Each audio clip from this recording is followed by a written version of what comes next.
Right now টলিগঞ্জের তারকা দেব তার Instagram হ্যান্ডেলে বেশ কিছু ছবি আপলোড করেন।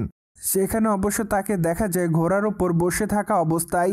মূলত তার প্রকাশ করা ছবি দেখে এটুকু বোঝা যায় তিনি ঘোড়া চালানো শিখছে।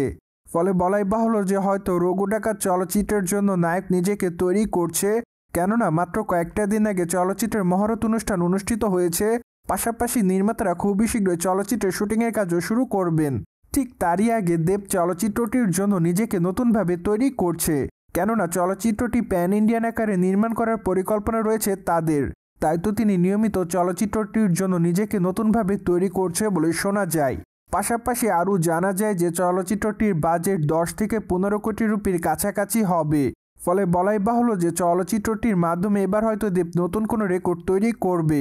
এছাড়া চলচ্চিত্রটিতে দেবের বিপরীতে অভিনয় করতে দেখা যায় বিদিকা পালকে। পাশাপাশি অবশ্য চলচ্চিত্রের পর্দায় আরও অভিনয় করতে দেখা যাবে অনির্বাণকে। ফলে বলাই বাহুল্য যে অ্যাট দ্য ফার্স্ট টাইম এই 3 তারকাকে চলচ্চিত্রের পর্দায় দেখবে সকলে।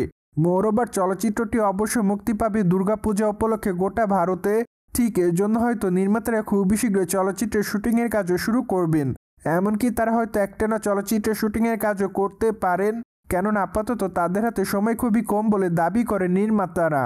অন্যদিকে টলিগঞ্জের তারকা দেবকে সর্বশেষ অভিনয় করতে দেখা যায় খাদান চলচ্চিত্রে।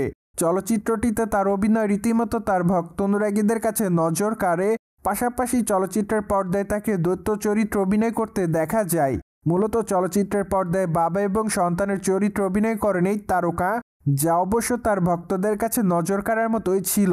তাই তো আপাতত চলচ্চিত্রের দ্বিতীয় কিস্তিটি দেখার জন্য অপেক্ষাতে তার ভক্ত অনুরাগীরা। বাই মাত্র কয়েকটা দিন আগে টলিগঞ্জের সুপারস্টার দেব জানিয়েছে তারা খুবই শীঘ্রই চলচ্চিত্রের দ্বিতীয় খণ্ড তৈরি করবেন, কেননা আপাতত চলচ্চিত্রের দ্বিতীয় খণ্ডের স্ক্রিপ্ট লেখার কাজ চলছে।